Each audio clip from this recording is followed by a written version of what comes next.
The United States government just announced that 140 million Americans could receive $2,000 checks from tariff revenue. That sounds incredible, right? Free money coming your way just for being a citizen. But here's what major news outlets aren't telling you. The mathematics behind this announcement don't add up. Over $200 billion have already been collected through tariffs, yet the vast majority of people watching this video right now will never see a single dollar.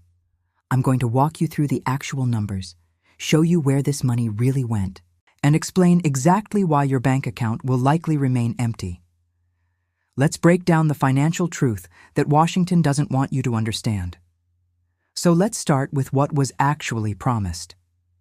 In recent statements, the administration announced plans to send rebate checks to American citizens funded by tariff collections. The target amount, $2,000 per recipient. Originally, these checks were scheduled for mid-2026, but in a recent interview published just 2 days ago, the timeline was moved up. The new message: these payments could arrive sooner than expected. Now, here's the important detail that creates massive public interest. According to customs data released on December 15th, the government has already collected over $200 billion in new tariff revenue. That's not a projection. That's actual money sitting in federal accounts right now. So people across the country are doing simple mathematics. $200 billion divided by 140 million Americans equals approximately $1,400 per person. That's already less than the $2,000 promise, but it's still significant money. This is why millions of Americans are searching online right now, asking the same questions. When will my check arrive? How do I apply? Where's my money? But before you start planning how to spend that $2,000, we need to examine what's really happening behind the scenes. Because the reality is far more complicated than a simple cash distribution. Here's where the promise starts falling apart. Let's work through the actual numbers step by step.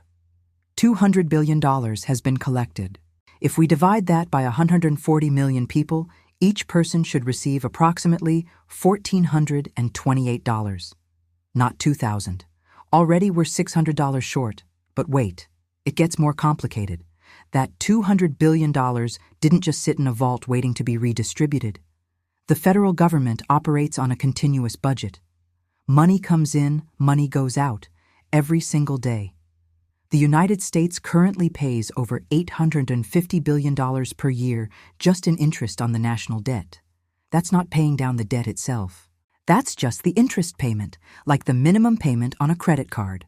Where does that interest payment come from? Tax revenue, tariff revenue. All government income goes into the same pool. So when tariff money arrives, it doesn't get labeled rebate fund, do not touch. It immediately gets absorbed into daily government operations, paying federal employees, funding military operations, covering debt payments, supporting social programs. Think of it like this. Imagine you tell your family you're getting a $5,000 bonus at work, and you promise to take everyone on vacation. But when that bonus arrives, it goes into your regular bank account. Then your mortgage payment comes out, your car payment, your utility bills. By the time you remember the vacation promise, there's barely anything left. That's exactly what's happening with tariff revenue right now. The money arrived, but it's already been allocated to existing obligations. Now let's talk about who actually benefits from this tariff system, because this is where the story gets really interesting. While American families wait for rebate checks that may never arrive, certain industries and corporations have already received massive financial benefits from tariff policy changes. Just on January 5th of this year, the administration rolled back tariffs on furniture, kitchen cabinets, and vanities. This immediately saved importing companies millions of dollars. Those are real savings happening right now, going to specific businesses. Meanwhile, increased military spending, which has been funded partly through tariff revenue, directly benefits defense contractors. These are companies with government contracts worth billions of dollars. Financial institutions holding government bonds receive their interest payments on schedule every single month, funded by all government revenue sources, including tariffs. We're talking about hundreds of billions of dollars flowing to bondholders. Here's the pattern. When benefits go to corporations and institutions, the money moves immediately. Policies change, payments process, transactions complete. But when benefits are promised to regular citizens, suddenly everything becomes complicated. Timelines get pushed back. Eligibility requirements appear. Distribution systems need to be built. There's another massive issue that could derail these payments entirely, and almost nobody is talking about it. Federal courts have already ruled that certain tariffs implemented under emergency powers are not legal. The cases are currently being appealed, and the Supreme Court is expected to make a final decision potentially within the next few months. If the Supreme Court rules that these tariffs were imposed illegally, what happens to the rebate promise? Can the government send out checks funded by revenue that courts declared was collected illegally? Would that money need to be refunded to the importers who originally paid it? This creates a legal situation where the entire foundation of the rebate program could collapse before a single check gets mailed. Even if the legal issues get resolved, there's still the practical challenge of actually distributing money to 140 million people.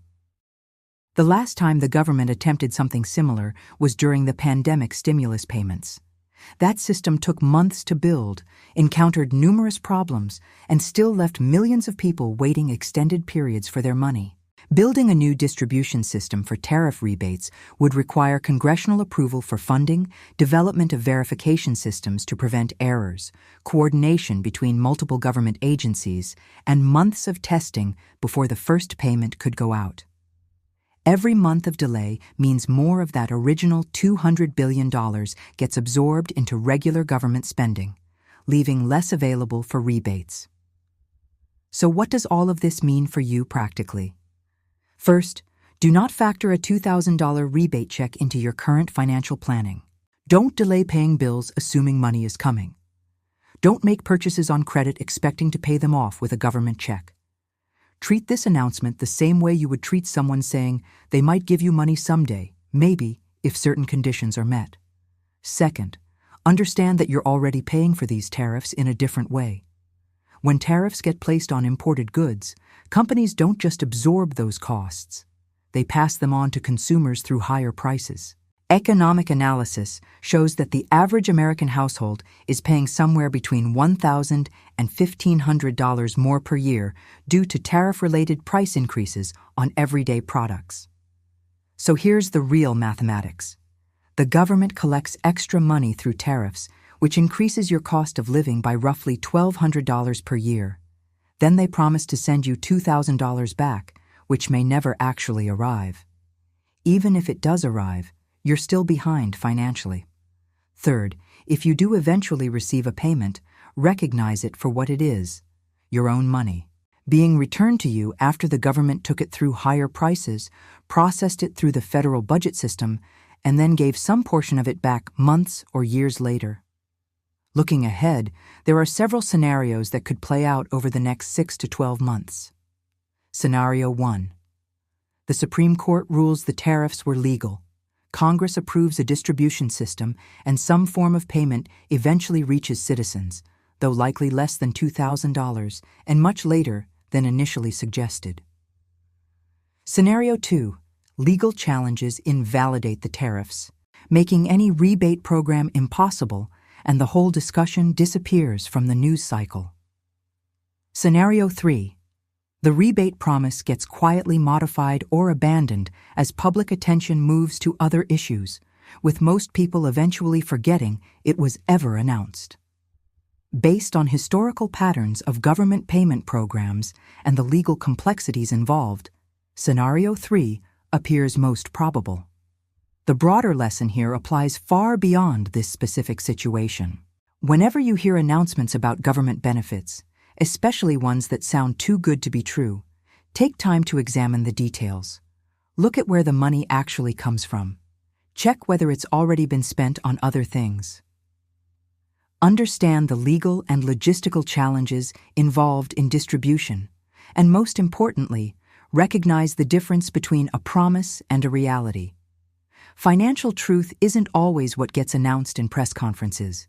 It's what shows up in your bank account, or doesn't. If you found this analysis valuable, subscribe to this channel. I'll continue tracking this story and provide updates as new information becomes available. I focus on breaking down complex economic situations into clear explanations that help you make better financial decisions. Drop a comment below and let me know. Do you think these checks will actually arrive? Have you already factored this money into your budget? I read every comment, and your perspective helps shape future content. The game of government promises versus actual payments is one that's been played for decades. Understanding how it works gives you power to plan your finances based on reality, not optimism. That's what financial truth is all about. Thanks for watching, and I'll see you in the next analysis.